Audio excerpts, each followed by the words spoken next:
Turned out great. Yeah, geez. Today, the subcommittee will receive testimony from the Honorable Hung Kao, Acting Secretary of the Navy, Admiral Darrell Caudell, Chief of the Naval Operations, and General Eric Smith, Commandant of the United States Marine Corps. This hearing comes at a consequential time for the Navy and the Marine Corps. Since last fall, our naval forces have operated at high operation tempo in support of counter-narcotic efforts in the Western Hemisphere. Today, in the Middle East, our sailors and Marines continue to demonstrate their unmatched ability to project power, deter aggression, and protect American interests in one of the world's most complex and consequential theaters. It is critical that the Iranian government never possess the ability to produce nuclear weapons and have profound respect for the bravery and professionalism of our sailors and mariners and Marines. However, these operations are not without cost. Our munition supply stockpiles are depleted. Our fleet has deferred maintenance, critical maintenance, and our service members have been operating on an extended deployment schedule. Despite our focus in the Middle East and elsewhere around the globe, China still remains our pacing threat. Today, China surpasses the U.S. Navy in total number of warships in their fleet, and its shipbuilding capability and capacity is estimated to be over 200 times greater than our own. By most assessments, China now holds a considerable advantage over the United States in munition stockpiles and production capability and capacity. It is against this backdrop we will discuss the Navy's FY27 budget request today. The Navy's FY27 request totals $377.5 billion, which represents a 23% increase over FY26. The request is split between $338.7 billion in discretionary funding and $38.8 billion in mandatory. I think it's worth noting that the mandatory funding is subject to legislative dynamics outside the department's and this subcommittee's control. I'm concerned that many priority programs are funded on Navy's mandatory side of the ledger. The Navy's FY27 request makes a significant down payment toward growing the fleet through the department's ambitious Golden Fleet initiative, including over $60 billion in discretionary funding for shipbuilding. This is kind of historic investment that required to reinvigorate our U.S. shipbuilding capability. However, funding alone does not guarantee on-time delivery and is no substitute for sound program management and rigorous oversight. Speed without accountability is how programs go sideways. The Navy's cost to complete request for shipbuilding totals $2.6 billion in FY27. Delayed contracts now rival the cost of the ships themselves. Despite significant investment in submarine programs and industrial base, Columbia-class and Virginia-class programs are delayed by as much as 18 to 42 months, respectively. Carriers, destroyers, amphibs all face growing delays to future ship deliveries. Shipyards that will be essential to delivering Navy's Golden Fleet are plagued by workforce challenges and high attrition rates. I'm concerned that significant funding for the maritime industrial base has been requested in the mandatory funding side of the ledger. It's not enough to add ships to the budget. We must appropriately invest in the growing workforce, increasing capacity, and supporting innovation for the industrial base to support production. The budget proposes $22.6 billion for Navy weapons procurement, of which $11.8 billion is requested in discretionary funding. Critical munitions such as the Tomahawk, Standard Missile, and other air-launched weapons are mostly budgeted for in the mandatory budget process. Procurement dollars for low-cost hypersonic weapons are funded exclusively in mandatory. Once again, I'm concerned by this approach. I have long advocated for supplemental funding to address the munition shortfalls and hope we can receive a request from the department soon, real soon. Naval aviation remains America's most powerful and responsive strike instrument. Operations in the Middle East have once again demonstrated what carrier-based air power can accomplish when properly resourced and led. The Navy's request makes critical investment in aviation, proposing to procure 123 aircraft in FY27, including 6 additional E-2Ds, a platform that has proved indispensable in CENTCOM operations. I'm concerned, however, that the significant funding for the F-35 program, our only fifth-generation fighter in production, is heavily budgeted, once again, and mandatory.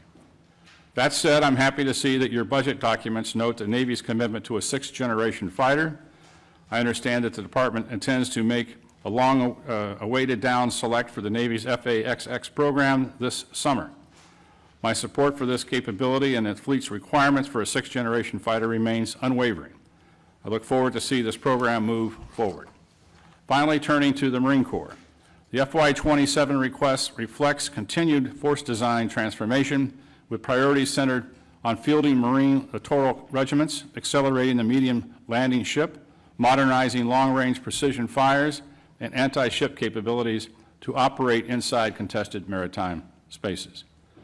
The request also includes investments in marine aviation, barrack modernization, and counter-drone capabilities. As the Marine Corps seeks to field new capabilities under force design, it is critical that the acquisition programs are built on sound requirements and realistic schedules. Before we hear from our witnesses, I'd like to recognize the distinguished ranking member, Ms. McCollum, for any opening comments. Thank you, Mr. Chair. Mr. Secretary, Mr. Acting Secretary, good to see you. Admiral, good to see you again. This is your first hearing to the committee, so very welcome. And General Smith, it's always a pleasure to see you. I look forward to working with all of you. I am pleased that this year we have comprehensive conversations with the Navy and the Marine Corps on the budget. And once again, shout out to the Marine Corps for the audit. Good job. Thank you. Waiting for everybody else's. So we do have your justification documents, and the staff has received several briefings on your request. But to be clear, the size of the overall request for the defense spending is shocking. In a base budget, the Department of Defense requests over $200 billion over last year's enacted level, and when combined with the mandatory funding for defense requested through reconciliation, it's an increase of over $400 billion. That's nearly a 44% increase in spending over the last 2 years. And this request does not include the costs to cover the war in Iran.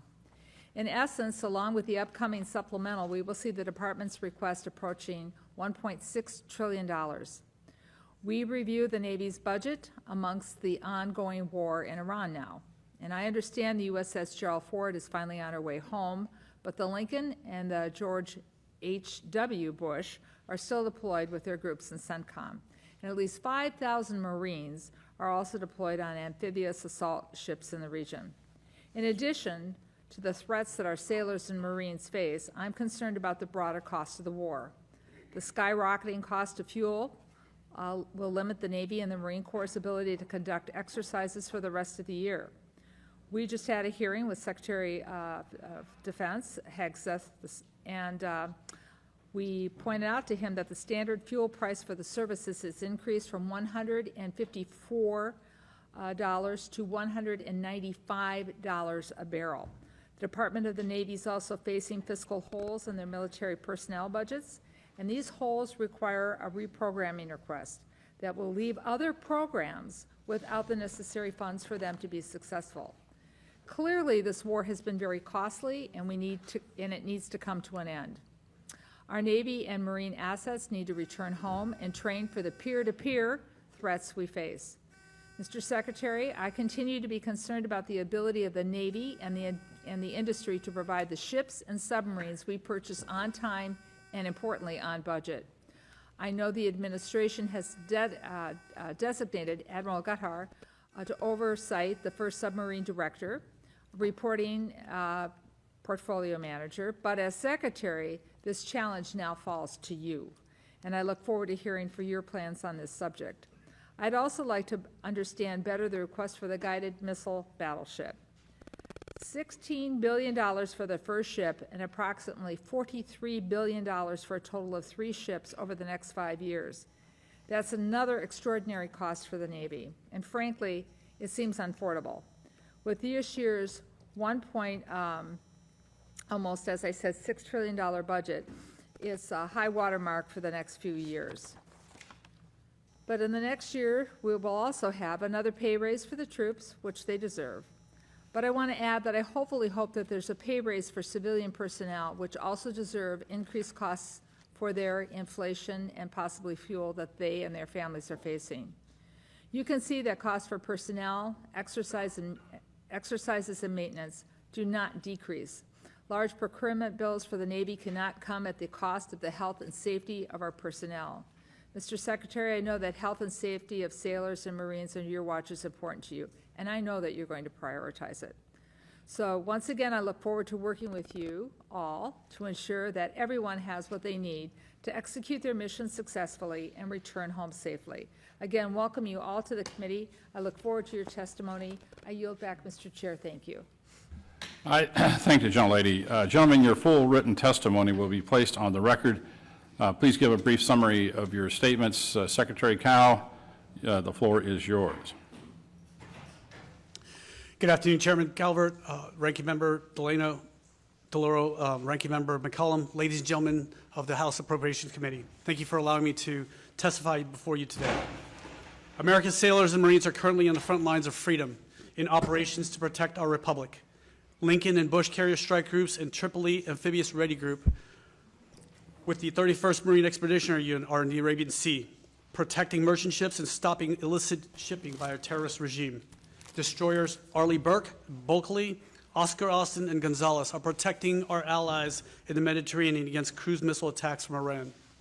In the Caribbean, Iwo Jima ARG-MU is stopping narco-terrorists from poisoning Americans with illegal drugs.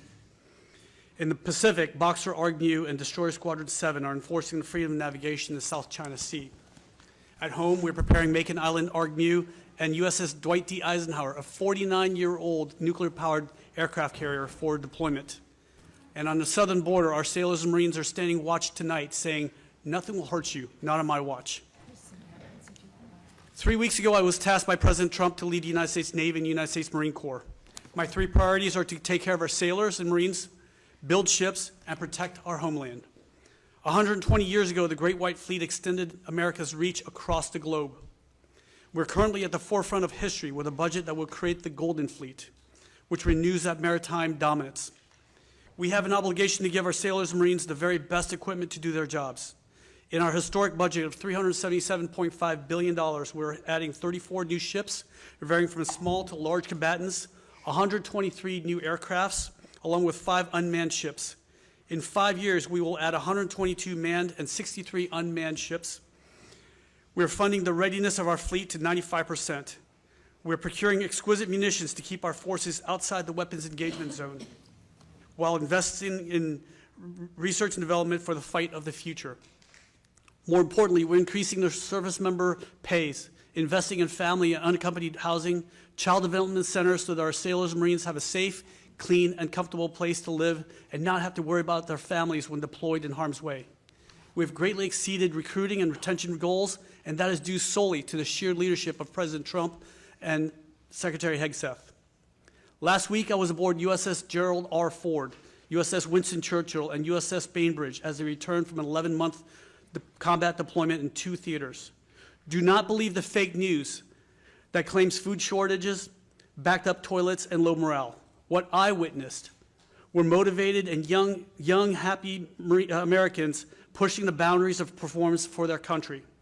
It is imperative that we pass this budget. Ship construction and readiness were bill payers for Iraq and Afghanistan for 20 years.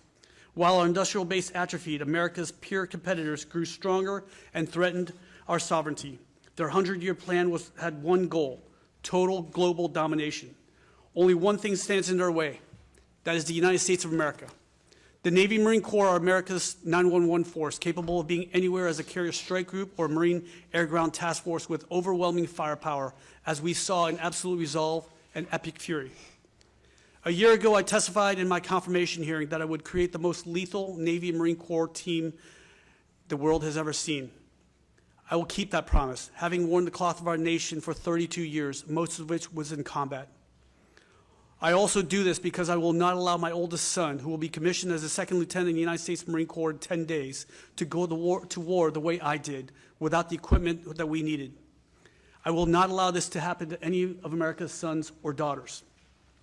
They signed a blank check to this nation, up to and including their lives, and we owe it to them to do our due diligence to fund a historic budget that will care for them and their families while giving them the tools to answer the call. I have seen firsthand what communism and authoritarian regimes have done to thriving nations. Members of my family were murdered by communists. In 1975, we had no flag to stand under or a country to call our own. But the United States gave us a home. It gave us hope and a future. I have dedicated my entire adult life to defend this nation under God, so this would never happen to my children, your children, or grandchildren. Thank you again for the opportunity to testify before you. I'm ready to answer your questions. Thank you, Mr. Secretary. I now recognize Admiral Caudell for your remarks. Chairman Calvert, Ranking Member McCollum, Ranking Member DeLauro, and distinguished members of the committee, good afternoon, and thank you for the opportunity to testify on the posture of the United States Navy. I'm honored to be joined by Acting Secretary of the Navy Cal, my good friend General Smith. We appreciate the committee's steadfast support for our sailors, Marines, civilian workforce, and their families as well for the resources you provide to defend our nation. This past year, our Navy celebrated 250 years of America's sea power. Today, our founding fathers would scarcely recognize the modern fleet: ballistic missile submarines deterring strategic attack, nuclear-powered aircraft carriers projecting power across the globe, and an all-domain naval force delivering precision lethality at scale. And while the platforms have changed, one truth has not. The sailor remains our greatest competitive advantage and the heartbeat of our fleet. This July, on our nation's 250th birthday, our sailors will carry that legacy forward wherever our nation requires presence, power, and resolve. Since assuming the duties of Chief of Naval Operations, I have been focused on one central objective: ensuring the Navy never loses its differentiated value. In February, we released the United States Navy Fighting Instructions, which is designed to operationalize my priorities of foundry, fleet, and fight, and to provide clear guidance on how we build, generate, and employ naval combat power for conflicts we must be prepared to win. These instructions reflect a simple reality. The Navy's value lies in our ability to generate decisive combat power from the sea, with tailorable formations, sustain them forward, and deliver lethal effects across every domain at the time and place of our choosing globally. Operation Epic Fury is proving in real time what the Navy delivers: forward, persistent combat power from the sea, sovereign options, independent of basing, resilient under pressure, and able to strike decisively. That is our differentiated value on full display. To preserve that advantage, we are executing a hedge strategy to ensure the fleet we built today is ready for the fight we face now and adaptable and scalable to the one we will face tomorrow. That strategy is realized through the Golden Fleet Initiative, a fleet design that blends high and lower-end combatants, integrates robotic and autonomous systems, and enables scalable formations to outpace emerging threats. This approach increases our ability to scale combat mass, distribute risk, and maintain escalation dominance against the operational challenges our combatant commanders face globally. It also requires integrating technologies like artificial intelligence and advanced manufacturing, directed energy, and containerized systems as operational capabilities that expand reach, persistence, and lethality across our kill chains and kill webs. Our FY27 budget request is strategy-driven and aligned to the Department of the Navy's priorities and the objectives of the National Defense Strategy, leveraging the concepts outlined in the United States Navy Fighting Instructions to ensure our investments directly strengthen the foundry, the fleet, and the way we fight. It reflects disciplined choices to ensure we first always field a credible and highly effective sea-based strategic deterrent, and second, we invest in the right capabilities that preserve our warfighting advantage. To do that, we focus on four priorities. Sailors first. Quality of service is not a luxury. It underwrites combat readiness and must always be our first priority. Second, the foundry. The foundry is where combat power is forged, and we must not use it as a bill payer. A hollow foundry results in a hollow Navy. Third, the fleet. The fleet is the most flexible, decisive military instrument of national power. Therefore, we must field the right mix of forces to realize the Golden Fleet's full potential through a smart application of the HEAD strategy. And fourth, the fight. Winning will depend on the strength and adaptability of our kill chains and kill webs. From robust counter-targeting to leveraging new stealth technology to an abundance of longer-range munitions to enhance mission command, we must integrate and synchronize our capabilities seamlessly with our joint force teammates, our partners, and our allies. It is the honor of my lifetime to serve as your Chief of Naval Operations. With your continued partnership, we will ensure the United States Navy remains the most capable, most ready, and most lethal maritime force in the world. I look forward to your questions. Thank you. Thank you, Admiral. Commandant Smith, you're recognized for your remarks. Good afternoon, Chairman Calvert, Ranking Member McCollum, Ranking Member DeLauro. I'm honored to appear before you today alongside Acting Secretary Cow and Admiral Caudill to represent your Marine Corps. I would like to focus on answering your questions, so I'm going to keep my comments very brief. First, I'd like to emphasize the significance of this year's President's budget. It is a generational investment that supports the Marine Corps' top 4 focus areas. 1, restoring a 3.0 amphibious ready group Marine Expeditionary Unit presence. 2, setting the theater for potential future conflict. 3, accelerating modernization and lethality. And 4, building and sustaining a lethal force. Restoring a 3.0 amphibious ready group Marine Expeditionary Unit presence is our North Star. It consists of 3 continuously forward deployed amphibious ready groups Marine Expeditionary Unit teams. 1 sourced from the East Coast, 1 from the West Coast, and 1 episodically deployed from Okinawa, Japan, each embarked on 3 amphibious warships, 1 big deck and 2 small boys. The amphibious ready group with the Marine Expeditionary Unit is the most agile, versatile, and responsive formation of the Joint Force. It's how our nation's leaders sustain forward posture, deter aggression, and respond to crisis or conflict across the globe. Today we have 3 amphibious ready group Marine Expeditionary Unit presence. It is a strategic value, and its strategic value is clear.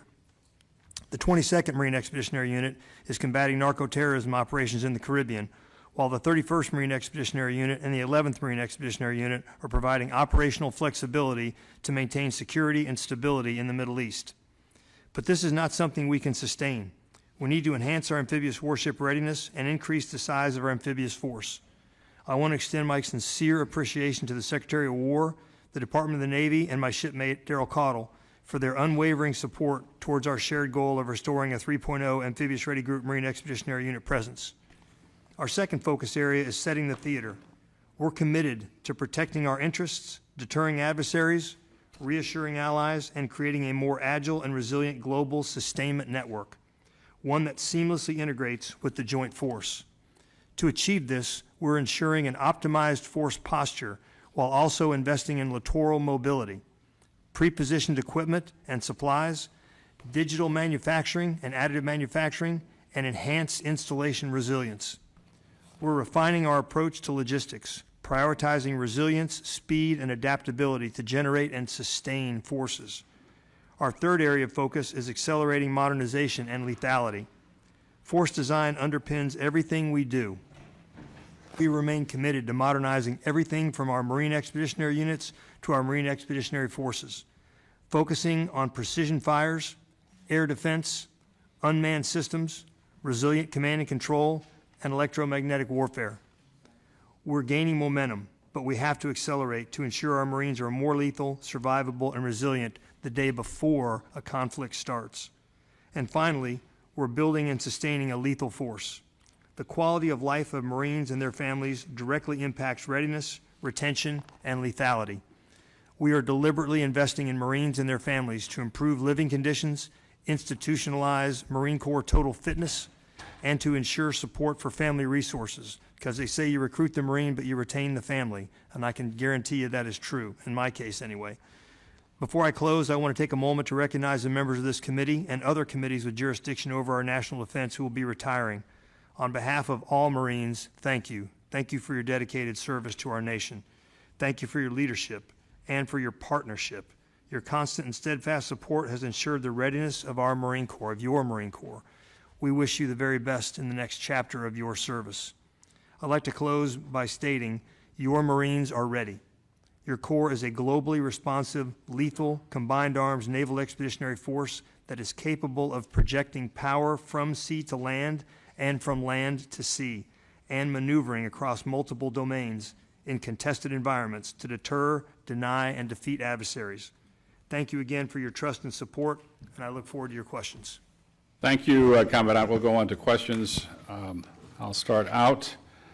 The FY27 budget request includes $38.8 billion of the Department of Navy's $377.5 billion request in mandatory funding, including 39 of the 47 requested F-35s, $1.5 billion out of $2.4 billion requested for F-35 modernization, all the radars required for the F-35 program, $2 billion out of $3 billion requested for the Tomahawk missile procurement, $3.6 billion out of $4.3 billion, or nearly 85%, requested for the Standard missile, $1.9 billion for 6 medium landing ships for the Marines, and $9.7 billion for facility sustainment, restoration, and modernization. The Navy has significant budget shortfalls in critical programs that this committee had to fix in FY26 because of the Department's pursuit of reconciliation funding. Mr. Secretary, many high-ranking or high-priority items are included in the Department of the Navy's mandatory request. We know reconciliation funding isn't exactly a slam dunk around here, so what is the risk of long-term health and stability of these programs from this funding strategy? We've been beating the drum for industry to ramp up production and talking about the need to revive the defense industrial base. What kind of message do you think this approach will send to the industry where more than half of the F-35 budget and nearly $11 billion in critical Navy munitions is requested in mandatory funding? Chairman Calvert, we need all of this. It's really hard to differentiate between mandatory and discretionary because we need it all in order to make these changes for the Navy. We've taken such a hit over all the years. Fighting in Iraq, Afghanistan, all that money was going to fund the Army, and we bow waved everything from ship repair to, where we went from 6 years for dry docking all the way to 10 years for dry docking. And that took a toll on our ships, which takes a toll on our sailors and our family. So we had to write a budget that includes both of those because we need all $1.5 trillion. Yes, I understand that, and I haven't got into the supplemental, which we'd love to have, but if the department needs to submit that to the committee as soon as possible, because we need to get to work on that, but because it seems the appropriations process is broken up into 3 chunks. Obviously, the baseline budgeting process, a supplemental that I understand that you guys are going to come up here with pretty soon, and lastly, the reconciliation bill. Admiral, I think Cowdell and General Smith asked you the same question. Are you concerned about the amount of funding for munitions in reconciliation? Chairman, I am concerned. I think the Acting Secretary put it well. We need both bills passed, and I think we need a supplemental as well. And because the discretionary and mandatory bills were not done with Epic Fury in mind, so all 3 are important. I do have concerns in the mandatory lines with munitions, F-35 and FISRM. And those 3 would be the concern areas for me. I think there's some ships that concern me too, with LSM being there, hospital ship, and some other ships that are in mandatory. So without both being passed, I am deeply concerned. Yeah. Well, a number of us are in favor of obviously increasing the top line, and we're obviously interested in the supplemental. It's needed. We've been going through a number of conflicts of late, and I know we've eaten up a lot of our O&M accounts in order to fund this, and we need to get this done as quickly as possible. That's why we need a supplemental. Then lastly, the reconciliation part of this. And, we haven't done reconciliation part 2 yet. So we need to get through that before we get to the part 3. But the sooner you get information to us, the better that the potential outcome will be on this. With that, Ms. McCollum. Thank you, Mr. I think if I'll take a second, at our meeting, we as a committee made it very clear to the Secretary that doing budgeting for you for our services through reconciliation is not, it just doesn't work. The authorizers authorize it, and then there's, the Navy went through all this broken glass, as they called it last year, and then we had to go in and we had to open up our budget again and cut other things.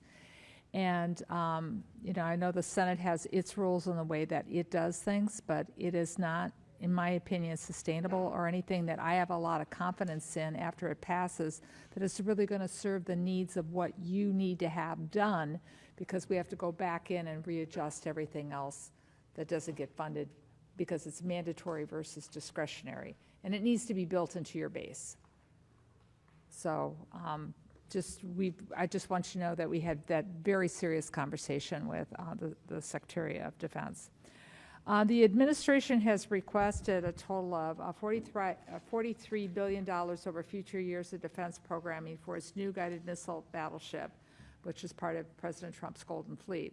This includes $1 billion in procurement for long leads for fiscal year 2027.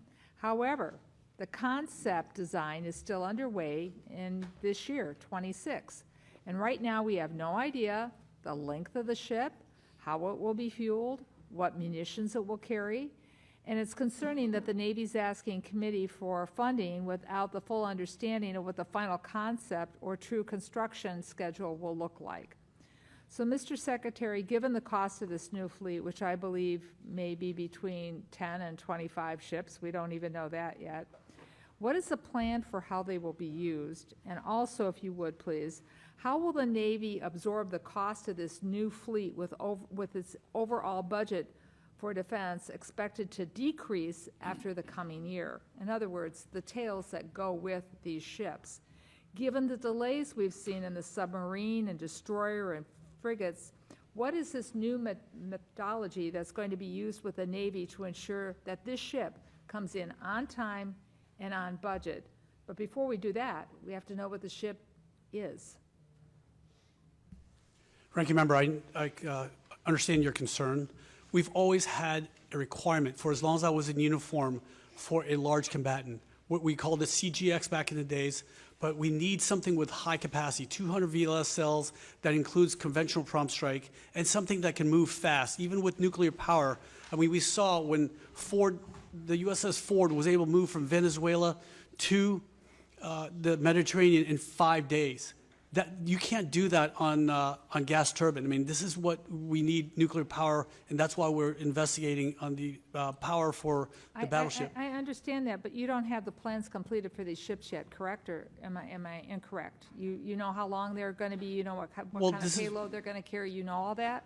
Well, we have an idea of what it is because of, again, the CGX design. Again, I will refer to Admiral Cottle for the requirements that the fleet has, but like I said, as long as I was in uniform, we needed a CGX, which is a large combatant, and this ship would be a lot larger than the CGX, and that's why we call it a battleship. Ranking Member McCollum, the need for a large combatant is pretty clear. We need significant payload volume for all future fights. We need that payload volume to scale, not only with the munitions we're going to have today, but future munitions we don't know. We need high electrical power density for directed energy, railgun type technologies that only that ship can produce. I'm thrilled that we finally landed on the fact it's going to be nuclear. That was the initial idea, and we batted around to deliver it sooner, to make it conventional, and we came back around full circle to make it nuclear, and that's the exact right answer. As a command and control ship that I can forward posture and run surface action groups out of, this is exactly the high end of a capital ship and the high-low mix that my fight instructions call out for.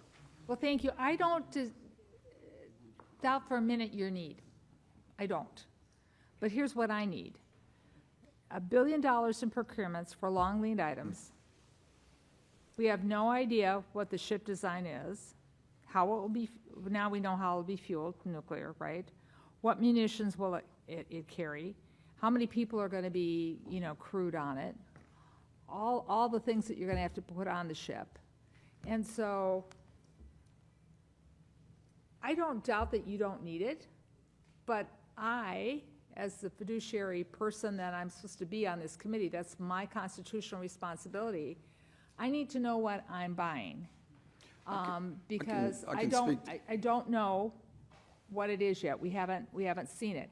You know, is it gonna, can we buy 10? Can we buy 25? With all the cost overruns with everything else we said. So it's a concept. I don't deny that you don't need it. But with a budget this large and with what we're facing in shipbuilding, which I know you're all working on correcting, not taking that away from you, you're all working on correcting it. It's just a lot of money to put out there when the inflation increase came out today. It's 3.8. Gasoline at you know, the pumps is really high. People back home are going to ask me, show me the design, show me the product, show me what you're buying with my tax dollars. So any additional information you can give the committee between now and the 11th of June would be very, very helpful. Thank you. Just a point what the gentlelady is making. I think one of the issues that we'd like to understand is why large combatant ships versus more, say, a new destroyer design that they've been talking about for some time. As people say around here, you know, quantity is a quality all of its own. So if we're going to be these large combatants, I've been these down the line on these new programs, they end up costing a lot more than we expect. So we need to get a better understanding of this before we dive into this, because we don't want to get into this and then 2-3 years from now it gets canceled out and we waste a lot of money. So we want to get to understand this process a little bit better. Mr. Womack. Oh, Mr. Laurel, sorry. Do you want to go ahead? I'm happy to go after Mr. Womack. That's nice. He's going to you. He's a gentleman. He's letting you go first. That he is. Thank you. Thank you very much, Admiral Connell. You and I had the opportunity to tour the submarine production facility at Groton. It was a great trip. I enjoyed the trip a lot, enjoyed being with you. What was clear for me from the visit is that submarine delivery depends on people as much as funding. We have welders, pipe fitters, electricians, engineers, planners, supervisors. What is your assessment of whether the submarine industrial base has the workforce it needs to meet Columbia and Virginia class production requirements? Oh, Ranking Member DeLauro, thanks again. It was a great visit. It's good seeing you. I enjoyed it a lot. And thanks for what you do for this committee and the Navy, especially for our submarine program. You've hit on a point that matters. I mean, everything ties to workforce. It is extremely important. And so there is not an initiative that we're trying to do that going forward in which the workforce is not a key part of that. Workforce development, recruiting, retention. We see these briefs at our shipyards. You've attended some, where we talk about how are we actually getting after the number of people we need to do this. What are the new initiatives of how we train them? How we do co-op with local, vocational schools. Right. And expanding some of the training pipeline, things like in Danville and some of the things in Connecticut, and expand on those ideas to actually develop and create more workforce. So you've hit on it. I think, Electric Boat in particular, on our visit, I'm seeing great efforts there where they're going to hit their recruiting mark. And with the retention levels improving, because compensation has improved, much from the work that this committee has done, and then some of the ways that we're actually able to train using virtual technologies and actually matching that with the capabilities of modern times, I think we're going to hit the mark on that much better. Mm-hmm. Thank you. That gets me into wanting to get, in the workforce, what are the gaps that are having the greatest effect on submarine delivery today? How does the Navy measure whether its workforce investments are improving the schedule performance? I think it's easy to think we're short on vocation, and it's easy to think it's short on welding and short on, maybe pipe fitting and that type of work. Mm-hmm. Well, what I found actually when I talked to the leadership of the yards, it's really the first year, second year type engineers that actually oversee work, that do a lot of the planning and design work, and actually convert drawings into production drawings, do the technical work documents. And because of that, I don't think we're leveraging artificial intelligence and large language models to compensate for that effectively. And I think that's the workforce I'm most concerned with, is retaining that level of talent And I actually think the vocational side is actually seeing an upswing. I thank you for that, and I think that leads us to where we need to go with investments, is what we are trying to do, to have the workforce that is necessary, to look at how we're improving schedule, performance, and getting us to where we need to be. Thank you. Secretary Cow, the 2027 request includes major funding for Columbia and Virginia-class submarines. Congress has already provided significant submarine and industrial-based funding in prior years. The programs are central to strategic deterrence and attack submarine availability, but funding alone does not deliver submarines. I was disappointed to learn that there is a proposal to include language in the Block 6 contract for Virginia-Columbia-class submarines that would enable the government to remove 2 submarines for underperformance. There are many factors that have increased the delays to the provision of the subs to the fleet. Most are really being addressed, which we've heard about by both the Navy and by the industry. Well, Mr. Secretary, how does language like the proposal stimulate the submarine industrial base and not create more delays? Ranking Member, I hear your concerns. We need leverage points, but again, we have this amazing Vice Admiral Rob Goucher, who I've known for 36 years, who is laser focused on submarine building, whose whole job is as a direct report program manager for submarines that oversees all of these, the construction all the way. I mean, he's also dual-hatted to me as a portfolio acquisitions executive that will help move forward the submarine building. He's found a lot of efficiencies that he's able to move the timeline to the left a lot too. Well, it's of concern to me that language that's out there, what kind of a negative effect may it have on moving forward and not create more delays. If we're saying, you've got the government can remove 2 submarines for underperformance, that just sounds like a threat level that really creates more of a reticence and an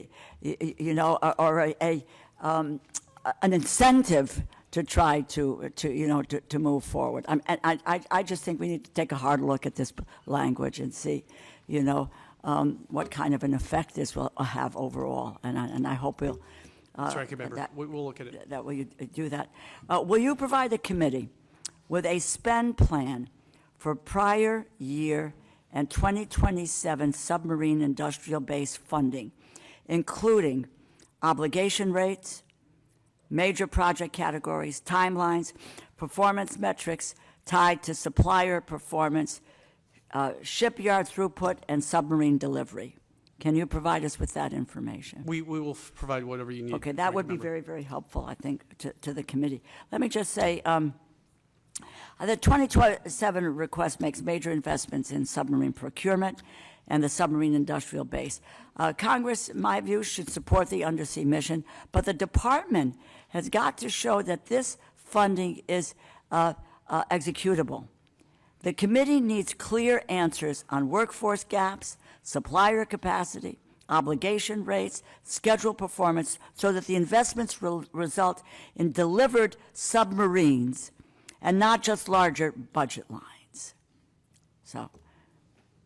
We are obligating, again, I don't know if you're talking about the FY26. I know right now we're 23% execution, and I just funded 2 destroyers and 1 oiler, so by July we will be at 64% obligation, and with the FAXX down select in the end of summer, we will be at 98% by the beginning of September. Mm-hmm. Well, what we need to do is to, provide us with the spend plan. That's going to be very, very important for us as we move forward, as both the chair and ranking member have mentioned, June 11th. Absolutely. I thank you, Mr. Chairman. I thank the gentlelady, and I agree with you. We need to get the Virginia-class submarine program back up to at least 2 Virginia-class submarines per year, very quickly, I would hope.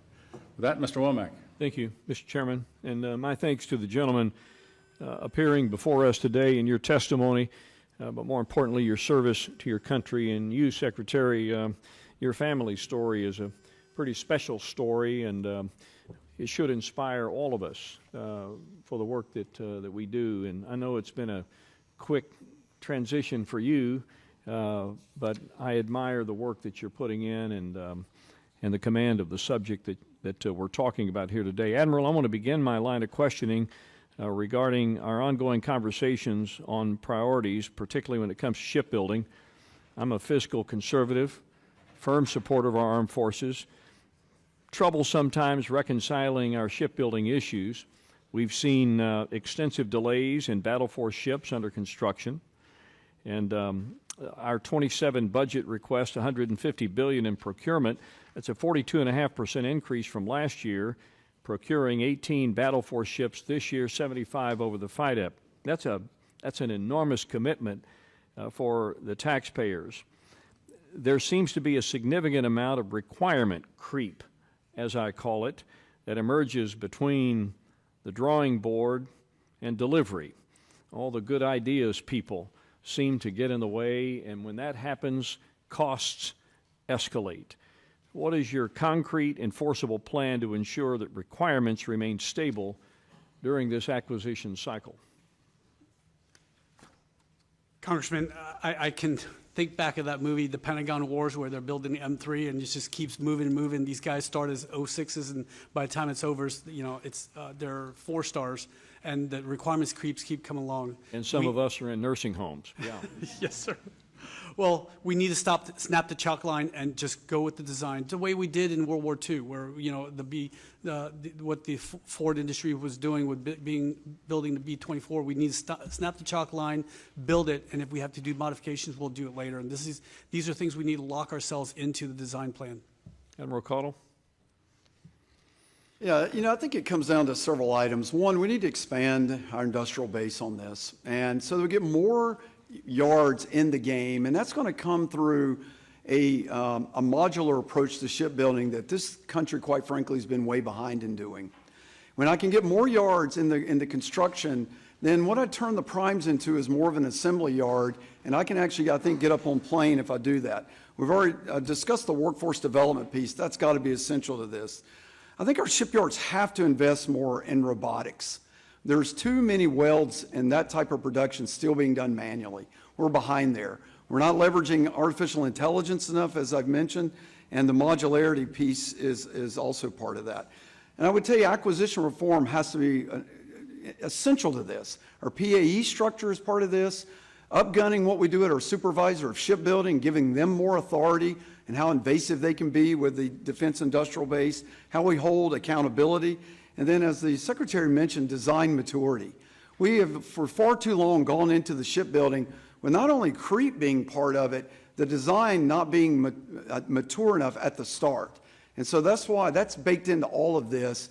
And some of the money, even going into the battleship and, of course, the new frigate, is to get to the design maturity before we start the build.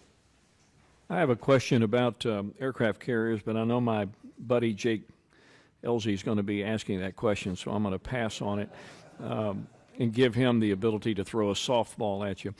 General Smith, I want to commend you for making the following statement to your recent letter to the House Armed Services Committee.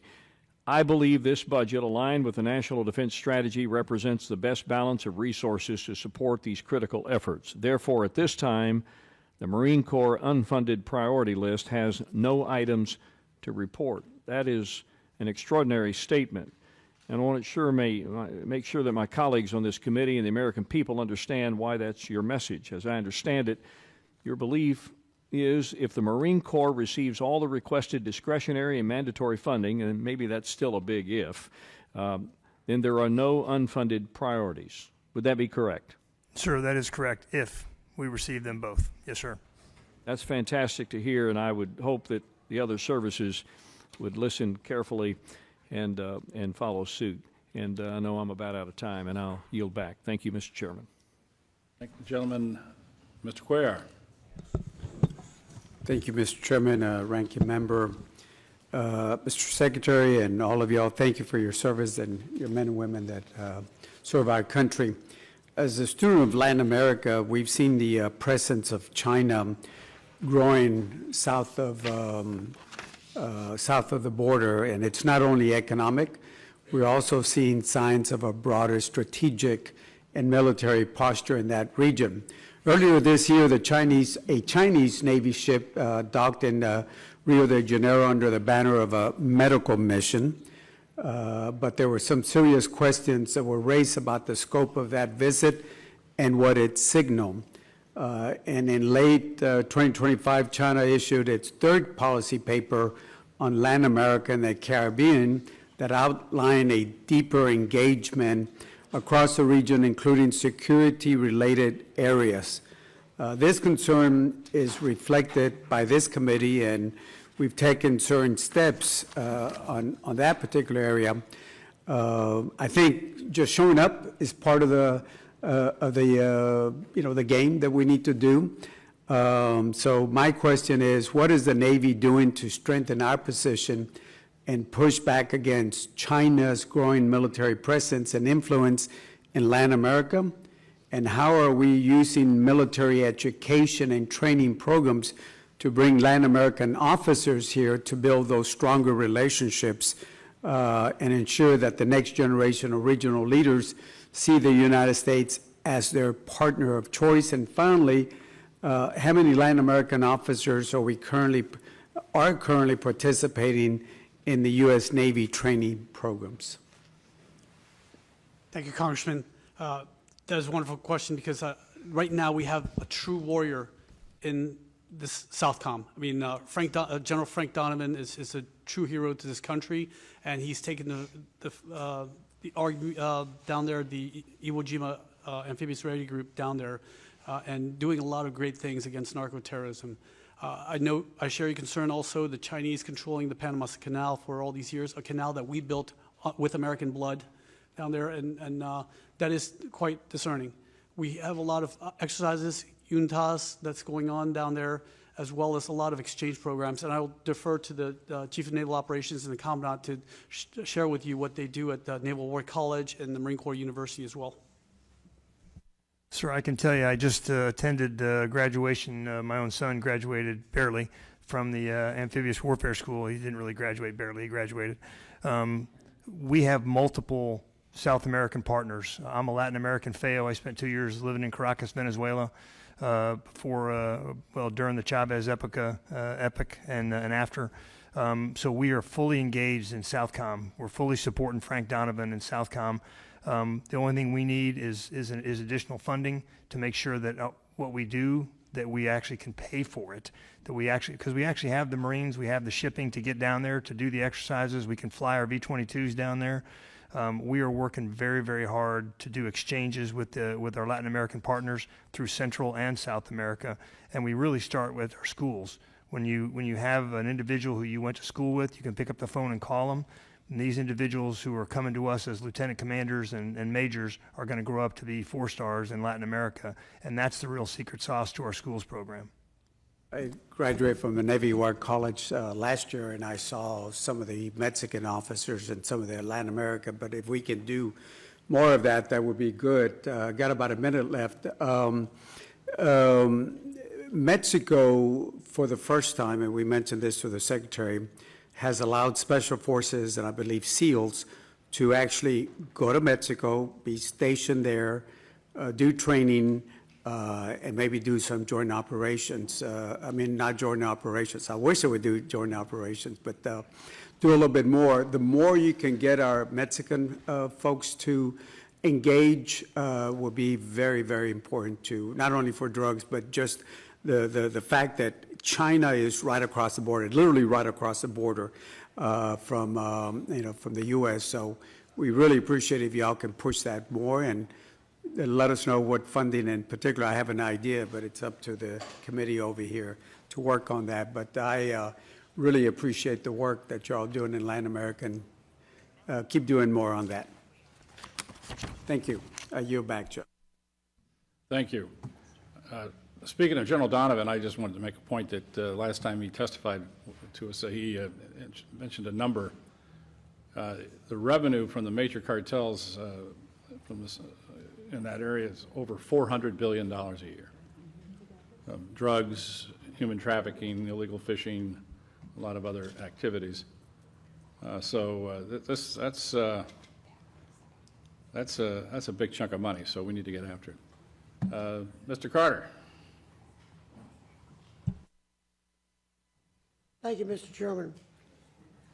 Helion Carno generator technology has progressed from early development into operational Navy testing and will be integrated into unmanned vessel program. Given the demonstrated ability of Carno to operate on Navy standard marine diesel fuel, even under harsh maritime conditions, does the department see this type of fuel flexible, low maintenance powered generation technology as a potential for enabling capability for the Navy's future unmanned fleet? You know, on that question, I literally slept in a Holiday Inn Express and learned about this company in preparation for this hearing. But, you know, when I read about it, it reminded me of Bloom technology, which uses, you know, kind of a catalytic approach that can use any type of fuel, diesel fuel, methane, natural gas, and actually generate electrical power from that using that type of technology. So I think it looks promising. And we need things that can sustain our unmanned and uncrewed and robotic fleet for longer term. I mean, the whole problem with it today in the concept of operation from the Navy perspective is how long I can keep it at sea before it itself has to be replenished. So anything that can increase the endurance and the legs on robotic and autonomous systems afloat, I'm game for. So you have my commitment to look into this technology and understand it more and how it could be applied. Thank you. Recent attacks in the Middle East highlighted how vulnerable military installations and data centers are to modern warfare. As digital infrastructure becomes a frontline target, what steps is the Navy taking in FY27 to modernize and protect Tier 1 and Tier 1 data centers to ensure mission-critical operations and readiness remain resilient in the contested environments? You know, a lot. It's been a vulnerability that we have had for quite a while to get our house in order or counter UAS technologies. And so the Navy is actively, I'm very much a part of the GIATA 401 task force that's been stood up and the work to try to get a joint approach to how we do base protection. We have a Navy component commander that focuses on this at U.S. Fleet Forces every single day. I think we have not done a good job historically to find the best of breed and then buy that and scale that across all bases. So if any place we could do something in a joint way, this is certainly a place to do that. So I think there's a lot of work that can go in to actually get these systems in place. You know, we had some events there at Langley and some in New Jersey that really exposed how vulnerable we are to critical infrastructure vulnerabilities from, from UASs. And when we did that, we kind of got the ball off top dead center here. And I know Northcom is highly focused on this. I know the department is as well, but there's work that still need to be done to fill these across all of our bases in something that really does work. And so most of this stuff, doesn't work that great. And we'd actually need to get systems that do. Are there multiple people working on this issue? Yes, there are. Because, I mean, that's going to shut us down in the future. I've got an entire team to do the capabilities assessment of that. And of course, we look for how we do this through the joint processes that are in place to actually fill joint capabilities. And I know that General Smith and I are, locked, hand in hand here on making sure that we provide robust force protection for our bases. Electricity is getting to be more and more important. I mean, it's a challenge. It's a challenge overseas, as we saw in this conflict, to have the capacity to actually protect against things like one-way attack UAVs and that type of thing. But it's a whole different game in CONUS. because the FCC gets involved, the FAA gets involved, different agencies get involved. And so fortunately, we've gotten some reprieve from the 130I, actual protection of covered assets, to basically designate all of our bases covered.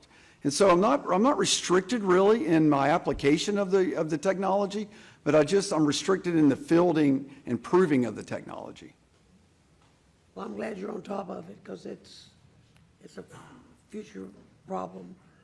The Marine Corps has significant strides in employing commercial autonomy software in support of Nemesis. Is the Marine Corps properly planning and programming and budgeting for the continued sustainment of the software? Sir, I believe we are. Our issue really with Nemesis is building the missile battery depth. That is what we really need, but the software is rock solid. The autonomous movement of that vehicle, it's called a ROGUE, a Remote Operational Ground Unit Expeditionary. It's capable of independent maneuver and operation. It is rock solid. What we really need is the missile depth. Okay, thank you. Thank you, Mr. Chairman. Thank you, gentlemen. Mr. Aguilar. Thank you, Mr. Chairman. Thank you, Ranking Member. Mr. Secretary, I wanted to talk a little bit about the cost of the war. Earlier today, Undersecretary Hurst gave us an updated figure of $29 billion, and that was the number he cited to this committee as the total cost of the operation. Can you describe within your portfolio on the Navy and Marine Corps side what the funding impacts have been within that $29 billion? Congressman, that includes obviously operation maintenance of our ships out there and aircraft, as well as munitions that we've expended during this operation. But again, these are numbers that OSW has been keeping tally on in order to give this committee a very strong supplemental request. You don't have any more detail other than that to share? I'll defer to the CNO and the Commandant if they have any other requests, but I mean, a lot of this is from munitions, sir. I mean, we've expended a lot of munitions, but again, it's not all of it. I know there's some things in the news about people testifying and saying things that we've expended. I'm telling you right now, our munitions are looking good. And I'll be more than happy to come in a closed session in order to tell you exactly what our munitions, our combat usable allowance is. Okay. I wanted to follow up on Ranking Member McCollum's questions on the Golden Fleet. The Congressional Budget Office in 2025 reported DDGs spent 20 to 100% more time in the yards for maintenance than scheduled, and that DDG will spend 9 years on average, a quarter of its service life in the yard. Spending billions of dollars on a new ship without a specified mission while you're stretched thin with the current assets seems like it tests our operability. How do we justify millions of dollars and potentially more than that on a battleship when the current fleet is suffering from maintenance? Congressman, as we said before, a lot of the maintenance was bow waved during the wars in Iraq, Afghanistan, and we're just now catching up. A lot of these ships should not be in the yards for as long as they have been. However, without the dry docking, they needed, moving out from 6 years to 10 years had a huge impact on us. But this Golden Fleet doesn't, this includes smaller ships like the frigates that we need, because right now we have destroyers going out there doing counter drug ops. That's like having a brain surgeon, suturing up your wounds or something like that. We don't need that. And the destroyer has a very specific mission. That's why we have a mix between low and high end ships, as well as autonomous vessels for these missions as well. If it's, how will the extended deployments that we're seeing affect the future maintenance schedules for these ships? For every 30 days that a ship is extended on deployment, it adds 6% of maintenance. So over five months extra would add 30% for maintenance. What would that mean for something like the Ford, given the mission set that you mentioned earlier? Again, that would add 30% more for the maintenance. And again, we are working to have a dry dock that would be able to bring in the Ford also. I mean, it's a much larger and heavier ship as well. Sticking with the theme of ships, the Navy also has plans to purchase 2 foreign ships through research development, test and evaluation, RDT&E funding, to assess how they would need to be modified and if they fit with our force structure. How long do you expect testing to take, and can you explain some of the rationale behind using RDT&E money to accomplish this? Congressman, we're not buying foreign ships. We're studying the foreign ships so that we can eventually move the whole production line to the United States. The Korean shipyards and the Japanese shipyards, all these foreign shipyards have been able to develop warships very quickly in about 2 years, whereas our shipyards are taking 6 to 8 years. So we're trying to bring American workers over there to learn how their techniques and their procedures and see how we can expedite our building of ships. I mean, right now we have 80 ships on contract, 59 are in production right now, and we're not moving any faster than we were before. I mean, the way I see it, it's like going to a am I blowing up? I'm an EOD tech, so I'm always worried about things buzzing and timer going down. But Just do what we do and just ignore it. No, but again, it's like going to the candy machine. Your Snickers bar gets stuck. Putting more money in there is not going to get more Snickers bars out. Right? We have to find a way to get around that, and this is what we're doing. Is we're importing capabilities into the United States in order to accelerate and energize the industrial base, sir. I appreciate it. Thank you. Thank you, Mr. Chairman. Thank you, gentlemen. A point Mr. Aguilar brings up, and I think that's important, is obviously we're burning a lot of cash right now in these operations, and that's being pulled out of the O&M accounts. Pretty soon you run out of cash, and that's why we, quite frankly, I think we need a supplemental like today, because we're going to have to pay these bills. You mentioned sustainment and these, the existing operating costs. It's, we got to get this supplemental in for we can get to work on it right away. So please make that point. I made the same point to Secretary Hegseth this morning. So if you could, Yes, Chairman. send that message out, that'd be great. Mr. Diaz-Ballard. Thank you very much, Mr. Chairman, and Secretary, Admiral, Commandant. What a privilege to be with you. My colleagues have heard me say this before. I'm going to do it again. I'm going to focus a little bit on Southcom. By the way, you all mentioned the outstanding job that General Donovan is doing. We've had great commanders at Southcom time and time again, but I'll tell you, he has impressed, General Donovan has impressed the heck out of me. And then hearing it from you all is frankly, reassuring, even though I'll tell you, he's incredibly impressive and is doing an admirable job. But let me talk to you a little bit about Operation Southern Spear. Chairman Calvert has been really good at not having Southcom as kind of a stepchild that gets the crumbs, but in actually focusing on it. And we're seeing the results of focusing on Southcom with Operation Southern Spear. And you see it by just a decrease in maritime trafficking taking place. You don't have to be a mathematician to understand that it's working. But are we going to be shifting from just a temporary surge to a more permanent posture? I hope so, because the need is there and because it's actually saving American lives directly. But if so, how do you intend to fully resource that effort, and not just now, but hopefully for the future? And I don't know who wants to speak about that. Yeah, I'll take that because it's tied really to what I was talking about in my opening about the fighting instructions and tailoring force packages. I'm working with General Donovan as we speak on what a persistent force package for his theater would look like to meet his needs. Things where we would tie together an expeditionary staging base, an ESB, tied with some MUSV, tied to some maritime domain awareness, tied to some littoral combat ships. And so by giving him, in conjunction with the Coast Guard, actually that's a force package that I can produce reliably. He can ask for that through the Global Force Management structure. The ESB can be a staging base for not only all types of different manned air, but also unmanned air, SOF, And so that type of package is what I envision, and he agrees, is what the future of Southcom looks like. So I'm pretty optimistic about that.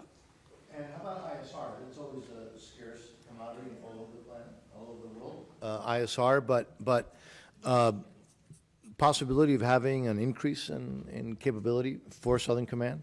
Well, one of the things the budget does is that it fundamentally restarts the line and increases P8. So, our maritime patrol aircraft is heavily needed. Triton, our MQ-4, is of course needed. The smaller UAS that can be launched from some of the unmanned systems that we're talking about and manned systems to give temporal ISR for, targets of interest and areas of interest has got to be part of that scheme of maneuver as well. And again, so you're looking at potentially a more permanent structure? Absolutely, yeah. I mean, defense of the homeland is the #1 priority in the national security strategy and defense strategy.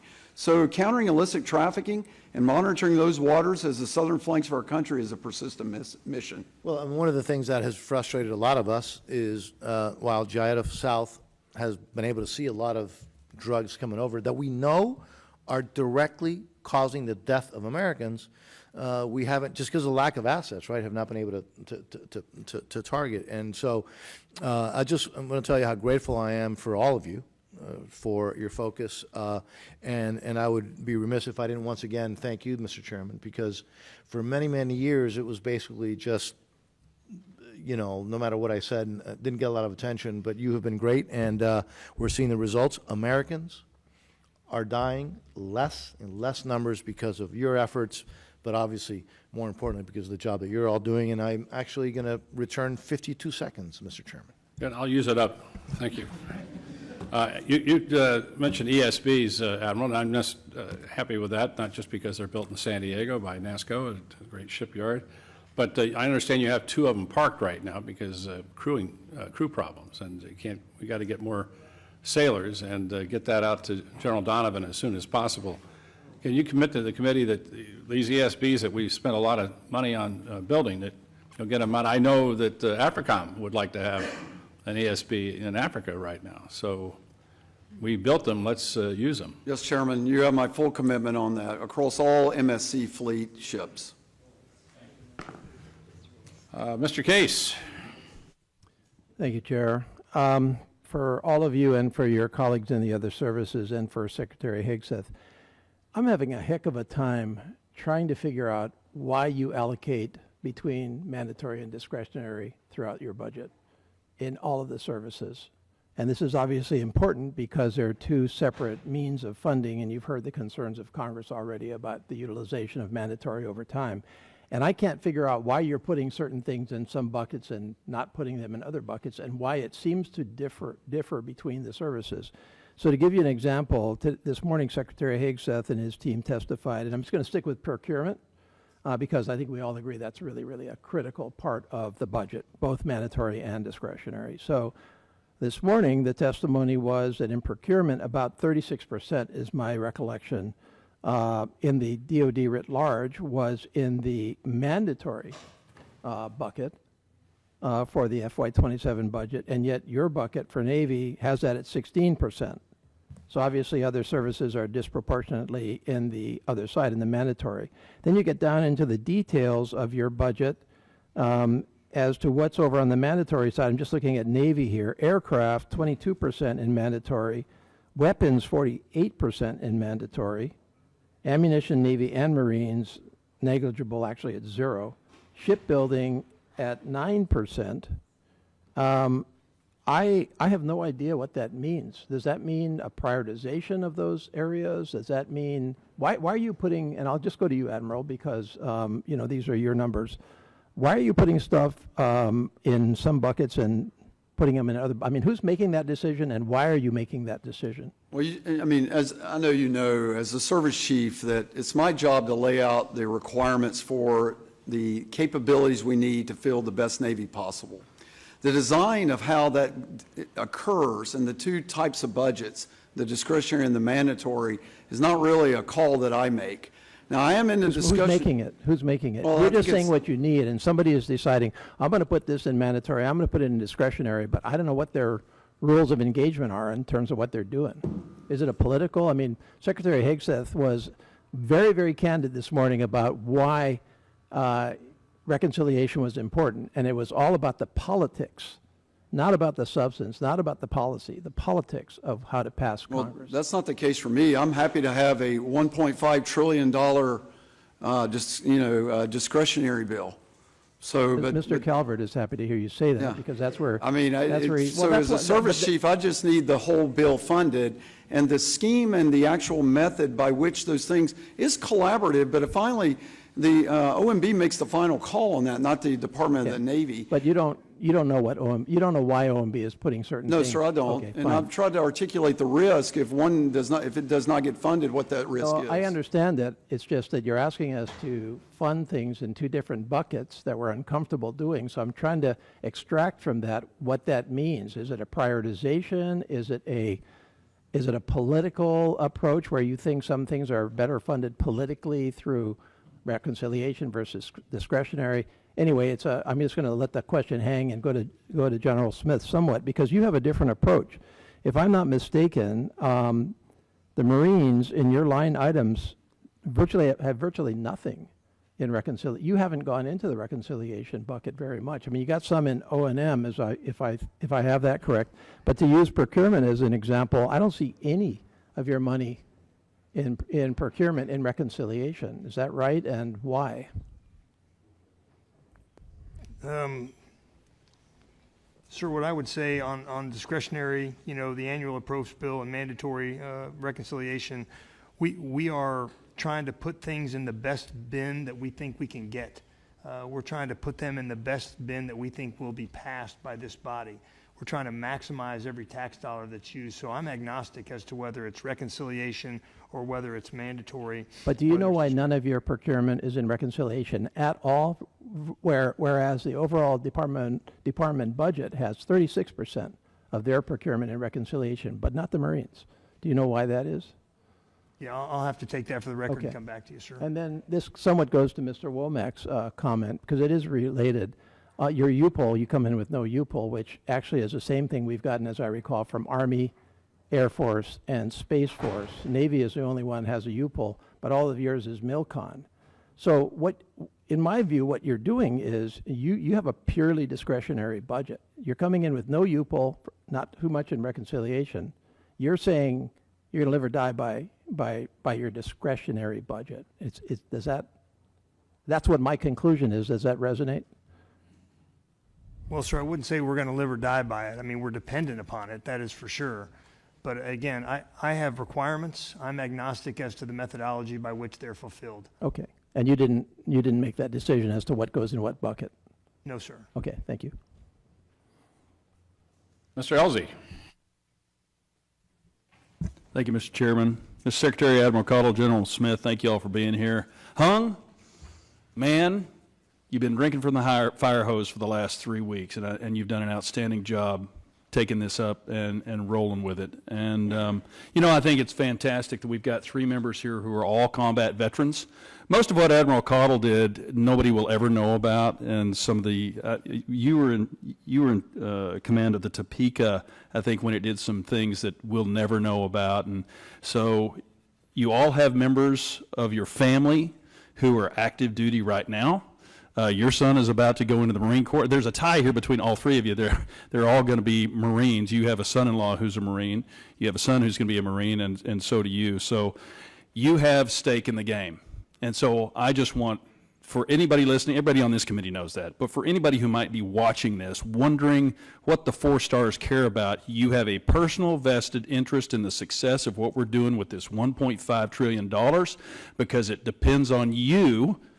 That is not without precedent in history of 4 stars, 3 stars, and the like, who have young family members in the military.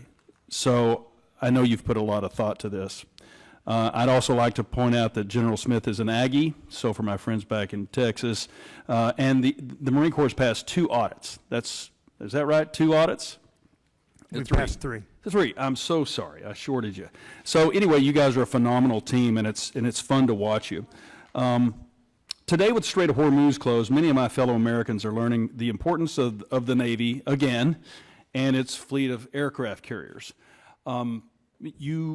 You really couldn't enforce a blockade with autonomous platforms. You're going to need H-60s. Oh, Rosa's gone. You're going to need H-60s. You're going to need F-18s. I wish I could have been in the debrief on the carrier when that F-18 pilot came in and showed the tape of him strafing a rudder. That, my friends, is real professionalism. Whoever got to do that, awesome. And the fact that he pulled it off without loss of life on that ship, almost incredible, with an unguided munition like a 20 Mike bullet. So our team, our military, is performing in an incredible way. The aircraft carriers, we have 4 that are ready. So I'd also like to point out for those listening, we have 11 aircraft carriers. We're funded for 11 aircraft carriers. 4 of them are up and running. And one of them, we just doubled its deployment. That's going to be a real cost. And Pete, I'm really glad you asked that question about what it does to a carrier when it extends 6 months, because it's a real cost. This morning I spoke about the LSM and the KC-130J as important enablers. We've split that up. I don't know why, but it's kind of a shame.